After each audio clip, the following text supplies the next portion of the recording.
one of the reasons why so many people are discouraged by electoral politics is because voter suppression has been going on for such a long time now. And in Kentucky specifically, it's a huge problem when it comes to this primary election. So the Washington Post reported that fewer than 200 polling places will be open for voters in Kentucky's primary, down from 3,700 in a typical election year. And because of a shortage of workers willing to staff voting sites during the health crisis, each of the Commonwealth's 120 counties is opening a very limited number of polling locations. The two largest counties will have just one in-person location each, right? So of course, officials in Kentucky are saying, oh, we're doing this in response to COVID, but there's been a huge problem with mail-in ballots as well. Just a few days prior to the election taking place, people were reporting that they still had not received their mail-in ballot. And so, when I criticize Democrats, one of the top criticisms I have is this issue and how, I don't know how they do it or how they can do it, but they need to fix this, because it's not just about these primary elections, which by the way is devastating enough. But we also have to look forward to the general election, where Donald Trump is doing anything and everything to destroy efforts to make mail-in ballots available to people who feel uncomfortable going to the polls to vote in person. Look, guys, there's only one polling station open in Louisville and one in Lexington. That's an unbelievable outrage. So in normal times it'd be an outrage, but during coronavirus, that means you're gonna stuff everybody into the same room. And and obviously you can create long lines. And I think that the media has gotten us used to long lines in elections as if it's some sort of American tradition. No, it shouldn't be a tradition. You should be able to go and vote and then go to work or go home or go to school or do whatever you need to do. It's not supposed to be hard. It's the core of our democracy. It's actually supposed to be easy. The reason that they made it hard is because of what Anna's talking about. It wasn't a mistake. It wasn't a coincidence. It's to do voter suppression, because the longer the lines are, the less people vote, the more frustrated people get. They see a long line, they don't want to stay on it, or it's not a matter of even wanting. They got to get to work or they're going to get fired, right? And so and what Republicans have done historically and today, and in fact they do it more now than they have in the last couple of decades, is that they do voter suppression in a couple of different ways. They take people off the voter rolls. And they do it disproportionately to minorities and college students because they're more likely to vote Democratic. When they get to the voting area, they say you can't vote. God damn it, right?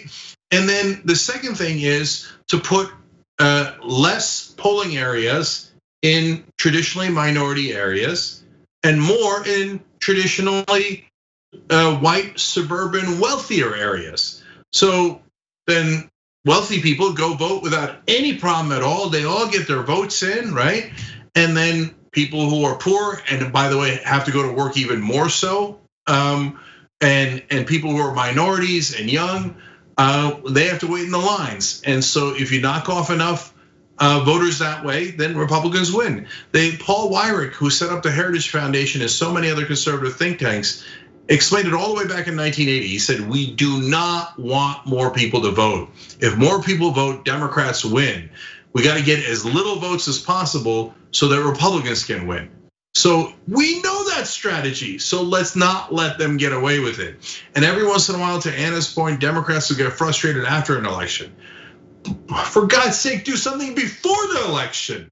We've got a massive election coming up in 2020, the one that we have been told is existential, and I think it is existential. And so if you want to get Trump out and you want to get Mitch McConnell on, all these bad guys, well, you got to make sure that people can vote, and you have to fight with every ounce of your being to make sure that people can vote. And the Democrats often do half-hearted efforts, and usually after the fact. For God's sake, fight now. And we need to be collective thinkers. Like this whole individualism thing that we promote so much, social media has really distanced us from people. And I know that COVID is scary and we have to do social distancing, but we have to, those of us who know better have to do better. So I always say, like, those of you who are watching, you gotta stay out there and you have to help the elderly. If you're white and you see older Black people, stand up for them, because a lot of them have, traumas from when they were younger from voting, because there were other consequences for voting. If you see a group of college students, give them water. Like, we gotta just have everything is on the line. If the last few months have not been evidence that everything is on the line, it's not going to get better if these people stay in office. So when we are out there, I voted, that's great. But does it matter if you voted by yourself, if nobody else voted with you for what you're voting for? Then what's the sticker for? Isn't it more gratifying to know that you are responsible for assisting another group of people for getting to the voting polls? And like I said, everybody needs to get out there and everybody needs to make sure that they are of service to the other people in the community, especially if you want to see change in your community. Thanks for watching The Young Turks, really appreciate it. Another way to show support is through YouTube memberships. You'll get to interact with us more. There's live chat emojis, badges. You've got emojis of me, Anna, John, JR. So those are super fun. But you also get playback of our exclusive member-only shows and specials right after they air. So all of that, all you gotta do is click that join button right underneath the video. Thank you.